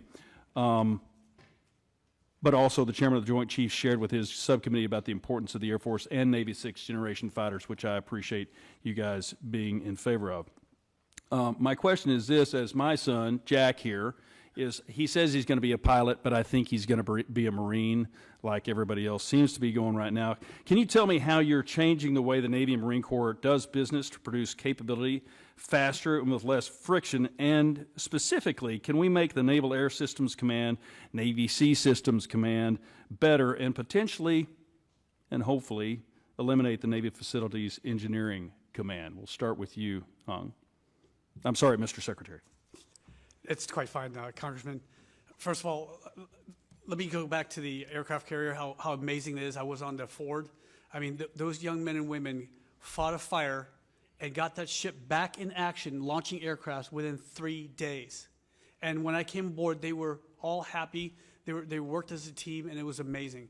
I mean, this is 100,000 tons of pure American diplomacy, with the 7th largest air force in the world, being able to go anywhere in the world, and that's the American might. But you're right, sir. When I invaded Iraq, we had 5 carrier strike groups out there, and right now we barely have 4, and that's a detriment to what we're bringing to the country. That's why we need to make sure that we pass this bill to inject energy into these shipyards so that we can get these ships out of dry docks and out of maintenance faster. In terms of how do we build better Marines and sailors, this year we brought in 8,600 more sailors than we did in previous years in recruiting. And I'm sorry, that was last year. This year we're bringing in more than 11,000 more. And so with this, we're able to ramp up training and make it harder and tougher, because we want tough sailors and Marines. Because look, ships and aircraft are going to rust and they're going to go down at some point in terms of maintenance, but it's our sailors and Marines that make it happen. That's the American spirit within every single one of these young men and women. They're going to make do with what we have, so we owe it to them to give them the best equipment. But they're going to, no matter what you give them, they're going to make it work, sir. And that's why I'm so proud of our Navy and Marine Corps. Thank you. My time's expired. Sorry, Mr. Chairman, I pulled a Mike Garcia and just kept on going, so I apologize. Yeah, we still remember that. It's all right. Ms. Lee. Thank you, Mr. Chairman. Great to see all of you. Thank you for your service. Admiral, we've all been aware of the freedom of navigation that has been significantly hindered in recent months in the Strait of Hormuz, including from the laying of mines in the strait. Congress and the American people have not been given a clear indication of the extent of Iran's mining activities and the ability of the United States to deal with this. And recent reporting by the Wall Street Journal indicated that it would take 6 months to clear the strait, but the Department of Defense publicly disagreed with that reporting. Can you provide us with an assessment of how long after the conclusion of Operation Epic Fury it will take for these mines to be removed, and why the discrepancy? It is hard to give you an exact answer on that. Mine countermeasure operations are tedious. They're slow. There's a lot of area to cover. It is based a lot on our intelligence of what we monitor, so it's hard to talk about that in an unclassified setting. And so that helps us like narrow down in the areas we need to search by using our intelligence apparatus. We do have quite a lot of mine countermeasure capability at the ready that we have brought into the theater. So when it's time and it has to be done in an uncontested environment, it's something that just can't be done when you're under fire. Right. I mean, we watched the transit of our 3 destroyers go over to the Persian Gulf and back to the Gulf of Oman, and you see the type of environment that still exists there. So that's not an environment where you can do mine countermeasure operations. We do have an exquisite set of capabilities to go do it, though. And so once everything gets in a condition in which we can do that, we'd have a much better way to give you an estimate on that. Okay, thank you. I'm not trying to skirt it. It's just a No, very yeah, no, complex that's- question. That's understandable. And Thank you. it's an important question. I want to talk about lithium battery research. As you know, has the potential for great benefits to the Navy, including supporting high energy applications, directed energy weapons, long duration, et cetera. But there's obviously concerns about potential fires on board ships and submarines caused by thermal runway, poor performance, low temperature, and apparently have slowed the adoption of these batteries. The budget request does not include a request for funding for continued research into the development of high-performance, safe lithium batteries. And I just was curious why. Is there a shift away or change of priorities, and what's the plan with respect to that? You know, that omission is not something that, I could speak to because of the level of detail that's at. I do value research and development on materials science, of course on battery technology and the endurance of batteries. We've come a long way on some of our initial learning of why these fires occurred in some of our instantiations from unmanned vessels and manned vessels on using lithium. Technology on how you decouple those cells and shunt some of those grounds to different paths to keep it from going high order and getting very hot. We've made great strides in that. A lot of that due, quite frankly, to Tesla and other companies like that have figured this out from the commercial sector. So I do need to look into what we are doing to ensure that we're promoting the longevity of lithium batteries, since that's at the heart of almost everything I do in unmanned space. Absolutely. Thank you. Secretary Cow and General Smith, I want to make sure I have some time. We have made great strides in trying to understand the physical and cognitive effects of blast overpressure exposure. I'm worried that much of the attention has been on measuring impacts on land or in the air, with less attention placed underwater. And I know, Secretary, you can speak personally to this, as you've had careers worthy of that experience. For our Navy technicians who are operating underwater, what are we doing to ensure that we're protecting our service members from overpressure, blast overpressure? Congresswoman, again, we usually don't have the divers in the water when we're blowing things up. They're out of the water. But again, we are measuring their cognitive skills before they go into training, so that we have a baseline, and so we can monitor them over their entire careers. Now, I'd love to come discuss with you also the mine countermeasures, since this is what I used to do for a living, when you have an opportunity, ma'am. Great, thank you. With that, I yield. Thank you, gentlelady. Mr. Fleischman. Thank you, Mr. Chairman. Mr. Secretary, General, Admiral, I'm awestruck by the way that you've conducted yourself today. Thank you. This committee, there's Republicans and Democrats, we're all Americans, and you all make us proud every day. Thank you.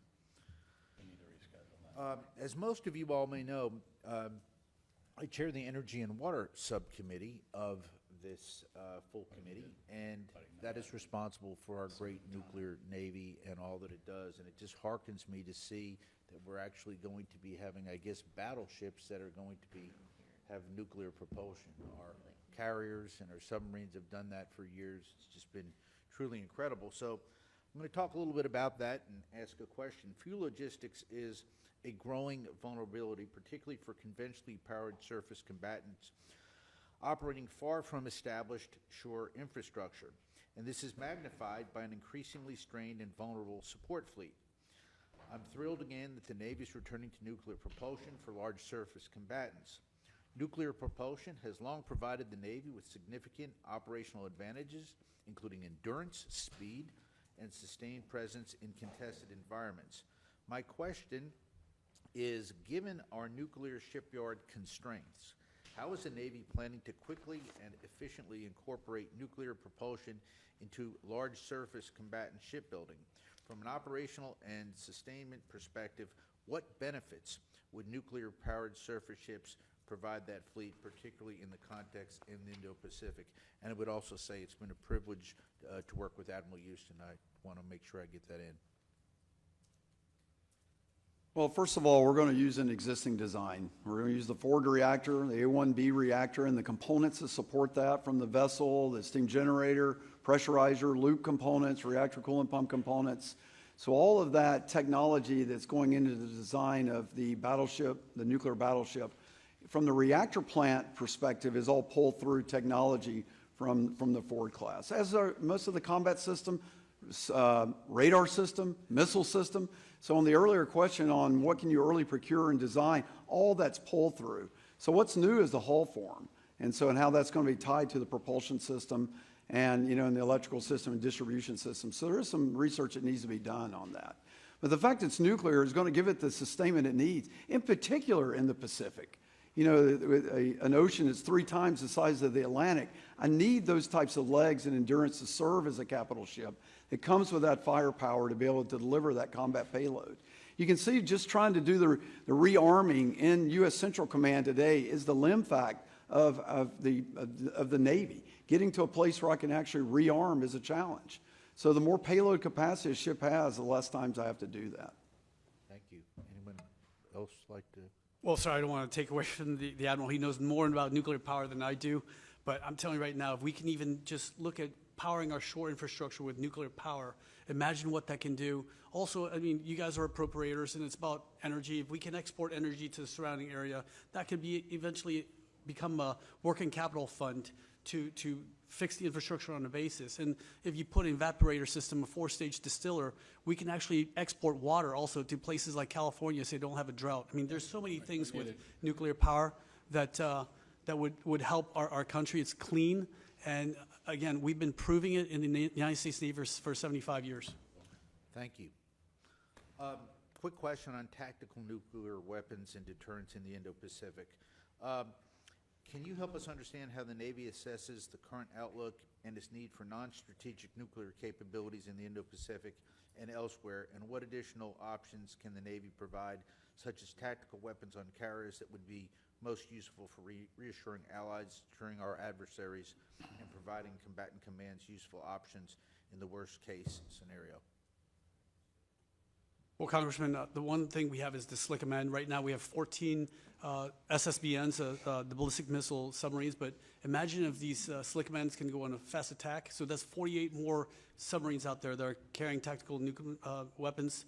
That would be a game changer. I mean, even if let's just say we don't load all of the tubes with Slick Command, let them guess which one of our submarines have tactical nukes. But let me turn over to the CNO2. The Secretary's got it exactly right. This is another measure in our escalation management, okay? This is something that we see our peer adversaries doing. It adds complexity to the calculus. It gives us a non-strategic level nuclear weapon that I can field with uncertainty to actually be a strong deterrent, especially in the Indo-Pacific. Thank you. Excellent answers. I yield back. Thank you, gentlemen. Mr. Morelli. Thank you, Mr. Chairman, and thank you, Mr. Secretary, Admiral, Commandant, for being here, and thanks for your service. I hate to beat a dead horse, but I'm going to a little bit, and follow up to Mr. Case's question relative to mandatory versus discretionary spending. And, of course, the challenge is, and I don't want to repeat what I said earlier this morning, but when it comes to transparency and oversight of this committee, since we have responsibility for discretionary but not mandatory spending, it's a little hard to make a determination on what ought to go in to the discretionary pot versus mandatory. I just want to, just for clarity's sake, neither you, Admiral, nor you, General, were consulted about which part of your spending request was discretionary versus mandatory. Did I understand that correctly? I wouldn't say it wasn't consulted. I mean, we gave our numbers and our requirements, and then, there is some back and forth and deliberation and on how you do those types of divides. But at the end, I was not part of the decision-making process. Is that, and you have largely discretionary, is that correct, Commandant? That is correct, sir. So you're involved in the, I'm sorry, Secretary, did you want to add something to that, sir? No, Congressman, please go ahead. So I'm trying to understand, so OMB makes the decision in consultation with you, but then you're appearing in front of the Appropriations Committee, I assume you knew these questions would be asked. Do they then say, well, look, when it comes to answering this question, here's the rationale we, OMB, made so that it falls in this bucket versus that, and that's what you can tell appropriators? Is there a conversation like that? No, not with me. No, there's no conversation like that. As a service chief, I look at the totality of the total budget, and that's the only way I can look at it. I'm not trying to have some scheme that, from my perspective, that makes something in one bucket or the other more appealing. Yeah, and I think I'll do it as in the totality, sir. Yes, sir, no, I understand that. Thank you. I do think we're trying to understand it. At least I'm trying to understand it. I don't know about other folks, why it's in one bucket versus another. And respectfully, I'd love to have the director of OMB then here to explain to us what is and what isn't in it, because you can understand if something doesn't get funded on the mandatory side and we left it out of the discretionary side, and I'm not sure which order these are going in, it's really difficult to do this and to do our job as congressional oversight and appropriators into what you're asking for. So I would just ask you to, I don't know who I'm asking it to. Mr. Chairman, perhaps you could ask it. Maybe OMB would be more receptive to your question about this, but it is frustrating to say the least. In any case, I wanted to just ask also, this is perhaps a little bit follow-up about the Golden Fleet. And do you have a sense of how many now BBGN in that program, how many ships you intend to build? I've heard different ranges. Can you, Admiral, tell me what you think on the drawing board, or what the expectation, or Secretary? Well, the initial thought was at a minimum 10.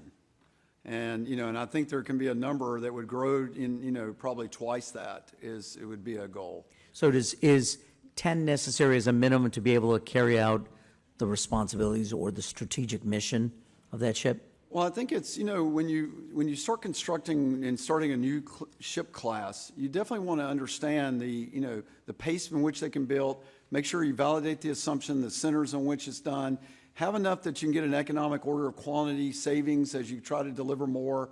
And then, there's a ratio for me to figure out what is the final presence numbers that I want worldwide.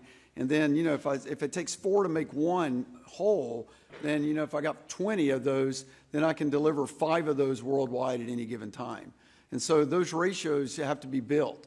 And so I wouldn't want to give you a final number on it, but you can, I'm trying to give you the way the thinking process goes on how to build out the class. Okay, so your expectation today, and I recognize this is a longer-term conversation, but somewhere between 10 and 20 Yes, of the sir. BBGN. That would be a guess. And can you describe to me how they fit into the future fleet alongside destroyers, carriers, submarines, and unmanned systems? Absolutely. They would serve as a new command ship of our Navy. And you would tie them together with surface action groups. They could actually also be integrated air missile defense ships. They can do every mission that a DDG can do, just with more capacity. You're talking a very high, endurance ship. And then from long-range fires, we don't have, enough capacities, in particular in the Indo-Pacific, to force flow that entire fleet of those, if I had to, into that theater where I could actually have enough capacity to support Admiral Paparo in his fight. So the mobility of the Navy could be used with this fleet as well to concentrate that force. And is this largely, in your mind, more appropriate for the Indo-Pacific, just given the size? Yes. So would these be largely deployed in the Indo-Pacific? Well, all of our high-end capability is, what we're doing in the Navy is trying to be able to give the option to be able to flow our highest-end capability into the Indo-Pacific. And so the more I can lay down in the Indo-Pacific, the better. And we've always had a Navy that's been a 60-40 split for a long time. And so, yes, the goal here is in the pressing threat of China that I would be able to actually put the most capability in that theater and then take risk in other theaters, and that's what the hedge strategy is all about. Thank you, gentlemen. I think. I'm sorry, have I exceeded my time? Oh, I apologize. I yield back. Mr. Anderholt. Oh, yeah. Good try. Thank you, Mr. Chairman. Thanks, everybody, for being here today. Mr. Secretary, congratulations on your new job as Acting Secretary. Look forward to working with you. Hadrian Advanced Manufacturing Facility in Muscle Shoals, Alabama, that, as you probably well know, a 2.2 million square foot AI-enabled manufacturing facility, opened in March of this year, thanks to the Navy working with Hadrian and with AE Partners. After 6 years, the One Big Beautiful Bill finally paved way for the reindustrialization of that plant. And that is what Reconciliation is doing for the Navy's supply chain in the district I represent, and we're very excited about that. Can you speak to how the Navy is partnering with both the traditional and those that are just entering to the shipbuilding industrial base to increase our output? Yes, Congressman. Again, Hadrian is, with this submarine modules is fantastic what they're building, and this is why we're looking for all new entrants. We need to find a way to energize the industrial base. I think some of the traditional primes have gotten very comfortable, and like I said earlier, it's like going to the candy machine, the Snickers bar gets stuck. You can only shake it so much, and so that's why we need new entrants in order to energize the industrial base and get things going, and looking at other methods too. If AI, like the CNO has said earlier, if we're able to use artificial intelligence to kind of streamline our processes, make it faster and better, and we get more than 2 or 3 hours of work out of a shipyard worker a day, then that would actually really improve our production and get ships out there now. I mean, it's not just about warships too. We're talking about merchant ships as well. Right now in the military, we have 188 flagged commercial ships and 105 military Sea Lift Command ships. The Chinese have 11,000 ships out there. We need more capacity in this country, not just warships, but also commercial ships, and this is why these new entrants are so important, sir. Can you speak to how the Navy is doing things differently now that from past administrations to encourage private companies to invest in their own capital? Again, sir, with the entrance of new companies that are more private venture, it allows them to put some skin in the game. And then I want to thank this committee and also the Congress for allowing us to have multi-year procurement, because then it gives the companies a stable and rock-solid foundation and saying, hey, this is what we're going to need for the 7 years. We wouldn't have been able to do that in past years without what this committee and what the Congress has done. And again, that's what we're giving. We're signaling to industry, this is what we need, and they're putting forth their money. They're putting some skin in the game in order to get us there. Of course, as you well know, we're entering our 5th year between the AUKUS partnership between the U.S. and the U.K. And Australia. Last year, the department undertook a review of the partnership and concluded it favorably. Can you give us a status update on the partnership, especially the progress and the outlook of getting Australia its own Virginia-class submarines? Yes, sir. They still have a few milestones to meet before we get there, but they're moving along very quickly. And the beautiful part about AUKUS is the enemy will not know if it's an American submarine out there or Australian submarine, because it's going to all be the same. You can't see it, and it's almost like Slick 'em in, where, let them guess what's out there. But I will turn to Admiral Cottle, who's very tied in with AUKUS, as well as Vice Admiral Goucher, who's moving forward the submarine. Let me also just mention, yes, too, that I understand under your new shipbuilding plan that was released yesterday, it projects procurement of 2 Virginia-class submarines every year for the next 10 years. I believe that's correct. But when do you expect the actual hit production rate? Let me, I'll get back to you on that, sir. But again, it's taken a long time for us to build these submarines.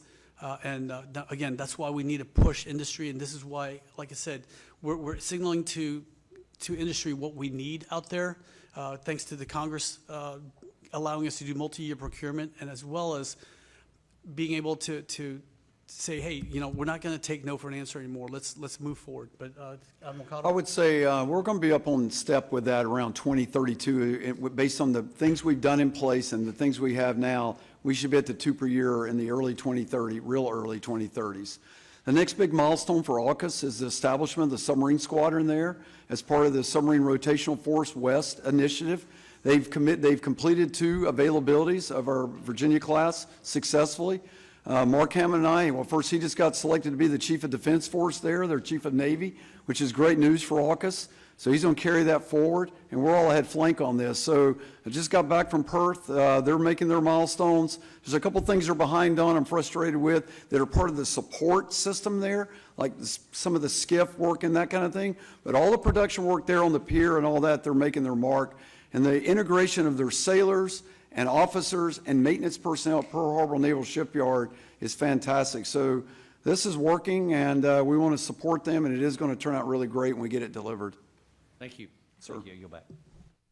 Thank you. Mr. Anhold brought up something that just jogged my memory on. Had a so-called expert in to see me the other day, told me that the operable ships in the British Navy right now is at 15. Does that sound correct to you, General? Admiral? I know they're having some challenges, sir. 15. Yes, I won't speak to the number because I don't know it, but, the First Sealer and I have conversations on it, and I know he's having some challenges, in particular with maintenance and new construction. Is that relative to, does that relative to all of NATO as far as their capability that they have? No, I wouldn't extend that problem set across all NATO countries. Okay, thank God. Ms. Capter. Thank you, Mr. Chairman, Assistant Secretary Cow, Admiral Cottle, and Commandant Smith. Thank you for your service to our country. Do not misinterpret any question I'm going to ask you now. First of all, I know you have to follow orders. This is the order I follow. And this order says to me, no money shall be drawn from the Treasury, but in consequence of appropriations made by law, and a regular statement and account of the receipts and expenditures of all public money shall be published from time to time. I find your department completely negligent in terms of what is going on right now. I'm very interested in how we are going to pay the bills, not just to acquire the ships you need, but to pay for them. And the people that I represent can't afford to pay more. And so I'm asking myself the question, who will benefit from the current engagements? And I don't know whether you can provide me with this information, but I'm interested in the amount of money that the nations who have not committed troops in the Middle East, how much can they contribute? How about Saudi Arabia? Let's start there. Trillions of dollars in sovereign wealth funds. We don't know where those dollars are invested. What about Kuwait? Have they got naval carriers or naval personnel on the Strait of Hormuz? No. What about Qatar? What about the UAE? What about Oman? I'm looking around the world and saying to myself, you're saying you want $1.5 trillion more dollars. And what's sad is it's retroactive. You've already spent it. We don't know how much you've spent. We can't get a report from the administration. So I don't want to tax my citizens. So I'm asking you, you don't have to answer me today, go back to the Secretary. You ask him who he wants to tax over in the Middle East or what industries will benefit from this historic engagement for which the Congress of the United States did not vote. And 3 of the first individuals killed were from the state of Ohio. I always say to myself, why is it Ohio? And it was our reservists, okay, in an air refueling mission. But you have to follow orders. I understand that. but I have to follow orders also. And this particular request I find objectionable, and I think there are many others around the world that can help pay for this. So that's my lecture. My question has to do with shipbuilding. I care very much about that. I'm from the Great Lakes region. I care about restoration of the Defense Industrial Base. We have something called the Great Lakes St. Lawrence Seaway. It's been neglected for about 50 years. And I'm interested what we can do to modernize the Welland Canal, and I'll help you, because that only has a 26.5-foot draft, and that's why, but with modular construction, we can do a whole lot in the Great Lakes region. And guess what else we do there? We make steel. We make composites.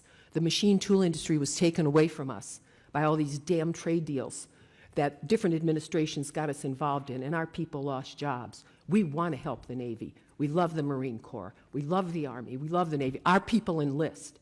And so I'm just saying to you, help us, give us I invite you out to our area. How does the Navy assess the utility of modular construction? Do you think that's possible across the Great Lakes region? Can we help somehow? First of all, thank you for your passion on that question, and thank you for your passion on allies and partners helping us with Epic Fury. I share that. Yes, this is an all-hands-on-deck approach. There is no reason I cannot do modular construction in Ohio. There is no reason we can't, if we so desire, improve the depth of water to actually transport barges or ships from that area. Not all that's engineering possible. And so as we widen the defense industrial base and certainly the maritime industrial base and actually get into additive manufacturing, get into things like modular construction, all of that can be done, and we need the help from all states to do that. Thank you so very much, Admiral. Thank you for your service to our country. And Congressman, I hope you'll be here this weekend when we commission the USS Cleveland, and it'll be amazing. It's Gosh, I didn't know it was happening, but we do have other commitments in Ohio. Maybe Congressman Joyce will represent Ohio. He's an able. He will, ma'am. We co-chair Sorry, the Great Lakes Task Force. Yes, ma'am. And again, like the Admiral said, I share your passion about the last person that wants to go to war are warriors like us who've seen death and destruction in this country. This is also the unseen wounds of war afterwards. Again, I've had a lot of traumatic brain injury and as well as PTSD, and I don't want that for our children. But sometimes there's a necessity out there. The Iranians have been at war with us for 47 years. We just didn't know it. They killed our Marines in 1983 in Beirut. In 1979, when the Shah of Iran was overthrown, the Marines took us into to the embassy. I was living overseas in Africa, and they stood watch over me, saying, nothing's going to hurt you, not tonight. And I want to be like them when I grew up, and that's why I joined the military. And all the EFPs and all the IEDs that killed and maimed our soldiers, sailors, airmen, Marines in Iraq, Afghanistan were built in Iran, ma'am. And that's why we had to put a stop to it now, because history is going to judge us for what we do at this moment. Because they were building out such a huge wall of drones and cruise missiles, we would never be able to penetrate that in a year. Well, I think you're defending your position very well, but this is an undeclared war and it's un-American. And that doesn't say I don't want to defeat the nuclear capabilities of Iran or figure a work out, but this wasn't done, and it's an un-American war. I yield back. Thank you. Gentlelady. Mr. Joyce, you can talk about the USS Cleveland. Thank you very much, Chairman Calvert. We can't talk about the Cleveland Browns, so let's talk about the USS Cleveland coming to town. No, but I know in watching the local papers, people have been watching. I thought it was all coming in like next Friday and Saturday, but it seems like you're already en route, and it's got a lot of excitement. I look forward to it. And I'm building off a little bit off of what my fellow Buckeye had brought up. You seem to be a little more in tune with trying to modernize the way we go about shipbuilding and getting those things happening. And the shipbuilding delays are significant challenges to your readiness. For example, press connect fittings and other advancements in production technologies already being utilized by industry have the potential to improve our construction and maintenance capabilities. Does the Navy have a plan to accelerate the use of new technologies as part of this comprehensive strategy to build ships faster? Yes, that's a key element. I mean, it's riddled through all the investments in the submarine industrial base investments. It's in the defense industrial base investments. It's in the work being done by the Deputy Secretary of War to incentivize, as the acting secretary said, to refacilitize and recapitalize, have skin in the game, if you will, from the actual manufacturers themselves. I'm frustrated a bit on the pace in which people are bringing new technologies in, as I stated earlier, in particular robotics and AI, into ways that I think we can do things a lot quicker. And so there needs to be a way to get after that. You'll see it in PSYOP. It's actually the O in the PSYOP is how we're actually bringing in new equipment. And in our own refacilitization of our own public yards, bringing in state-of-the-art equipment and doing it the same at every 4-yard. So when we train a shipyard worker, they can go do that type of milling operation or additive manufacturing operation the same at each one of those. So it's a lot of that going on. The pace is, I think, a bit concerning that we're not moving faster on that, but it will take some time to see the results of that. And so I do, I just want to be, very set expectation here. There is investment going on that, but it is a new way of doing business, and we need it to take traction. And I'm with you on that, sir. I've heard, from people who manufacture these systems, lighting systems, other things, that we can't get anybody at the Navy or any of the people who are doing this to talk to us or to even look at these things. And you bring up a good point. I tell high school kids when you go, AI is not coming to fix your AC on a hot Sunday or the pipe that's broken in your house. It's going to take humans to do those things, and we need to make sure that we have the workforce along with the AI technology and the ability for plug-and-play type of equipment. Well, one of the things I could, sir, is like one of the things that's very manually intensive is taking an actual design drawing and turning it into a production drawing. That's done manually today through like CAD and CAM software. But that's still a human being at a day. All of that can be done with artificial intelligence. And that's the type of thing I'm talking about leveraging.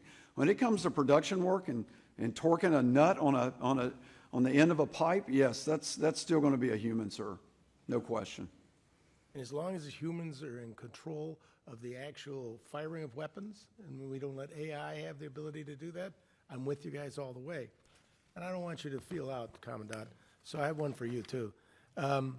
Can you discuss how the Marine Corps is approaching the threat that we found in Ukraine now, and since it's changed basically the way we do war? The forces have relied on everything from sophisticated electronic warfare systems to shotguns as a last line of defense. What are we doing underway to push push the counter drone capabilities down the lowest echelon so that every unit has organic means to defend itself? And would accelerating this integration require any additional resources or funding? Well, sir, thanks for that question. We are doing quite a bit. We have a drone dominance task force led by Colonel Scotty Cuomo down at Quantico, who is driven to get a drone and a counter-drone technology in our hands. Primarily, the best defense is a good offense. So what we're doing is we're proliferating small manufacturable 3D printable drones, which is mimicking what the Ukrainians are doing. Our real issue is going to be employment of those drones. What we want to make sure we can do is we can train with them on our installations, that I don't have to go to the FAA for permission to fly at 500 feet or 400 feet. But we're doing a pretty good job of additive manufacturing and 3D printing our own drones that are delivering small bombs, which is really what's doing most of the killing on the battlefield in Ukraine. Well, the technology that's necessary for that, we are just developing now? Well, what I would say, sir, is we have that technology. We have the technology, we just don't have the production rates. I see. So you're building up the volume as you speak? Building up the volume as we speak, yes, sir. Okay. Lastly, Admiral Cottle, operations in the Middle East have reinforced the persistent importance of critical choke points to maritime security. Looking towards the Indo-Pacific, what capabilities should Congress invest to ensure the Navy can break a maritime blockade and deter other gray zone operations by our adversaries in that region? Funding the ability us to close our kill webs, counter-targeting, our ability to hold high-quality track, precision long-range fires, and our ability to command and control that, and contested logistics. Great. Thank you all for your service. Thank you, gentlemen. Yield back, Mr. Chairman. Thank you. Ms. McCollum. Well, thank you, Mr. Chair. This has been an interesting meeting. As you see, we talked a lot about mandatory versus non-mandatory, what the authorizers authorize, and the money that we have, and everything else. So to the questions that will be submitted to the questions you were asked today, the sooner you can get us the answers, the better, because the chair is going to start moving on June 11th. And we get our bills done on time, but we can get our bills done better on time with the more information that we have. So I thank the three of you for your testimony here today. And once again, please, for all those who serve with you and under you, we appreciate their sacrifice, and that includes the civilian workforce that works alongside of you too, who's not getting a raise. We've got to fix that. With that, Mr. Chair, I thank you, and I'll submit questions for the record. Thank you. And I just want to say, I agree with the gentlelady completely here. We're all together on this. We need this information quick. I don't want to sound like a broken record, but I'm just going to ask one last question, Admiral. On the current rate of operations, when do you expect to run out of money?